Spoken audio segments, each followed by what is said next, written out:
All right, YouTube, what's going on? Matt Kennedy here. Happy November 10th. Happy Sunday. Happy early Veterans Day to all you people. Not sure if I'll have a video out there tomorrow for you guys. I probably will stream, but happy early Veterans Day for all you people out there. Thank you so much for serving our country and making USA a great place to be.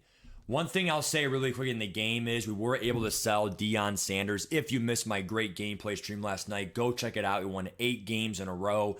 Only 7 is still remarkable. Somehow, some way, I got 6 or 7 games in on stream. 3-minute quarters. You know, I absolutely love that changes here by EA Sports. Also only 3 divisions, which is awesome. So getting the legends is not as difficult as last year was, because last year had like 5 or 6 divisions, right? But we were able to make some good sells. I sold Dickerson from my Super Bowl pack. You know, I literally made, and I pulled that guy right there. So, or it was Njoku, I think. It was one of those 2 things, right? So I was able to make over like 220K at least from my Super Bowl pack, which is pretty good in a non-Legends head-to-head win. We sold both Primetime Sanders, which is great because on Saturday he went up a little bit for the ladders, and then obviously Icky's great profit. So we're at 3.5 mil-ish exactly. Once I do daily goals, play a little bit here and there, 3.5 mil, and we still have some great buys on our roster. Here's actually who I ended up buying yesterday for my market buys, not sells. I was able to get Aguilar for my ×2 Ravens theme team for Lamar Jackson. We got Ty Law, Bates, Green, and Komet, all of which I'll probably try to resell later this week once that Fire Fantasy Pack, the special pack in the store, gets out of the game, right? So 3.5 mil, we're obviously chilling out here, almost 89 overall team, only 8 more levels till max level. Season 3 actually ends in already 9.5 days. Can you guys believe it? Feels like yesterday I was talking about Brian Dawkins and the new cars, whatever. Save your tickets. I think we're going to be estimated somewhere close to over 9,000 tickets for myself. I'm going to save for next season. We should be able to get 91s right away, day 1, when season 4 drops. If we have a really good 91 offensive lineman, boom. If we have a really good, especially like a center or right guard, boom. If we have a really good 91 different position, boom, right away. So the big part of this YouTube video is right now going over speed. And it's going over, kind of a rarity in this channel, right? Because this channel, most of you guys probably watch for like NMS stuff. You watch for like market tricks. Again, being the meta, gameplay, content advice. Hey, here are the new cards. Here's Hines Ward. Here's the abilities. Here are his player traits. Should I get him? Is he worth it? But now, in my video, I'm going over for the first time ever, actually some gameplay advice. And this is really going into a guy who I'm sub to, and I recommend you should be sub to as well. Zahn is one of my favorite. Him, Guff Fox, very knowledgeable individuals in this game. You watch someone like him, you watch G Myas World. Wow, what a big difference from in terms of getting knowledge, right? And really this goes to my life advice. If you're ever gonna watch someone, or even in real life, be with someone, you want to get something out of it. I'm not going to have a friend just to have a friend. Or I'm not, just going to have sig other just to have a significant other. Like, there's got to be some purpose to it, some fulfillment, right? You're not just going to do something just to do it. So my advice is, in this game, make sure that, again, like if you get a card, get it for a reason. Don't just get it just to waste your coins. Or, again, on YouTube, if you watch someone, make sure you're actually getting something out of it, right? So my big thing with this game, and I think EA has done this very subtly, okay? Speed is obviously, now I'm going to run through all the different stuff in this game, right? Speed is obviously defined, okay? Oh, and by the way, I got this from Zahn. So if, instead of watching his 17-minute video, I will probably give you not only a better explanation than because he did a pretty good job, but I still think that he made it 17 minutes. It probably could have been about a 10-minute video, okay? I'm going to do my best right here for about 8-9 minutes, okay?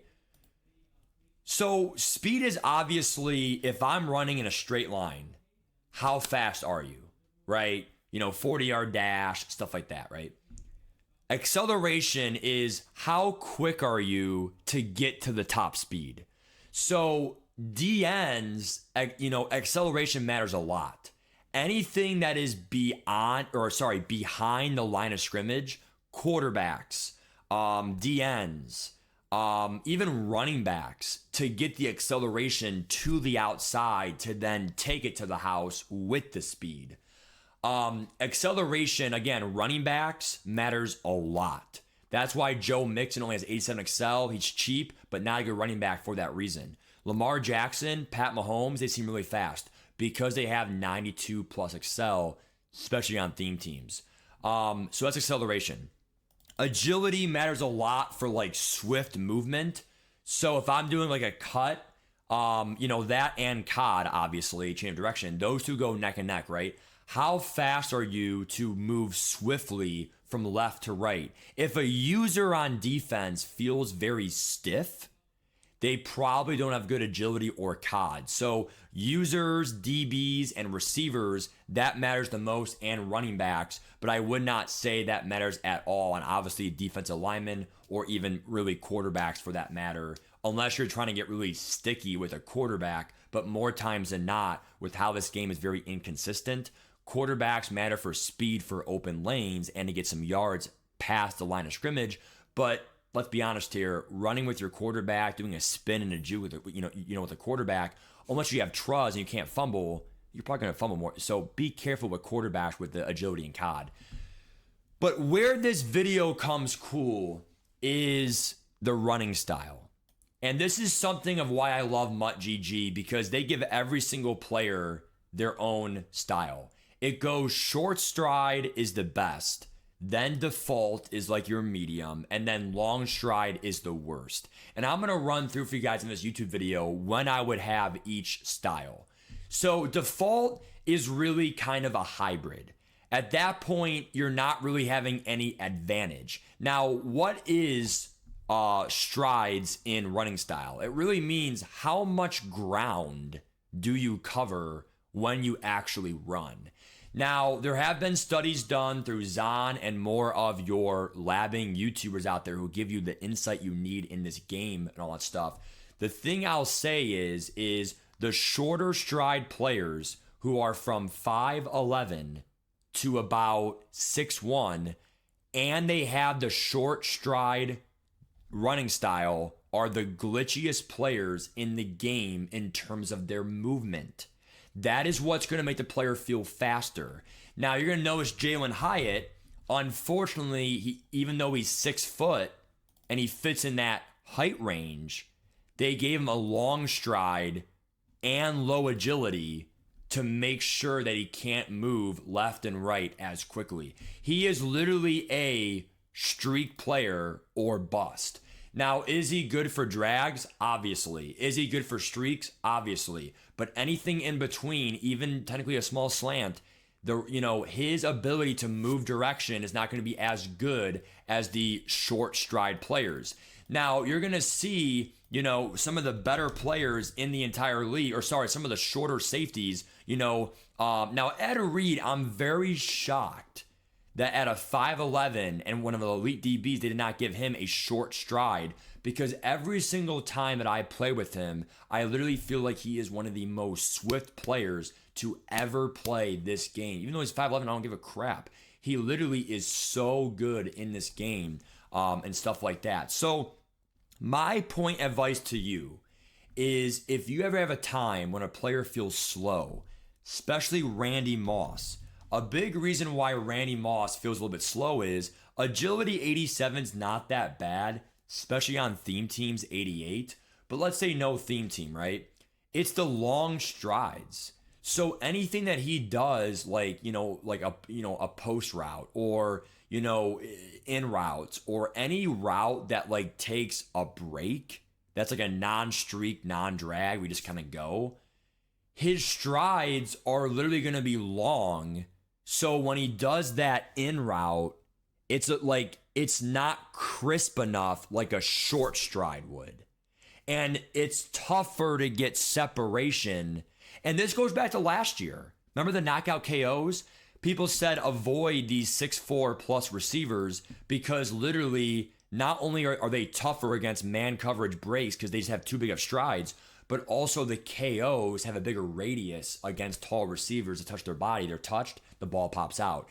Now, this is the problem in this year's game. This is why this game's tough, right? The game changes every year. This year we notice, right? Quarterback abilities not as overpowered, all per franchise, right? Definitely inside stuff, not triggering every play. Secure tackler, I have noticed, is still pretty legit. I've noticed that tank is still pretty legit. The KOs, you may have a reaction time, but you are not seeing these knockouts every single play they're touched, which I love because in real football, if I touch you, it can't pop out every time. It shouldn't be that way in real football. So to wrap up this video, to be what? Are we still under 8-9 minutes here? Wow, 10 minutes, man. Time flies, right? So look, the players that are the glitches, like even Poyer has a short stride, which is a little bullshit because it makes them even better, right? It makes these players, like you were looking for short stride. Like height doesn't matter as much as you think. It's literally going to be like people are saying Cameron Curl, and again, these are literally, tough ass sweats, right? There's a reason why Cameron Curl has been used by players online. And again, this is for you high sweats out there. You've probably been seeing him way too long, right? There's a reason why he has been useful longer than he should have on theme teams, whatever, for 87 speed, because he has that short stride. So, and that's kind of rare for a 6'2 guy, right? But look, the point being, this game has coding flaws. And dude, watch out for Calvin Ridley. Watch out for Ridley, dude. Because he has short stride. Whereas Lattimore, you would think, oh, he's what, 5'10"? You're like, oh, you're 6 foot. Oh, he'll get it right. Nope, default, which is just middle. So you're gonna see Ridley maybe feel a little bit faster, and of course, one of the best players to ever do it is Tyreek Hill. Okay.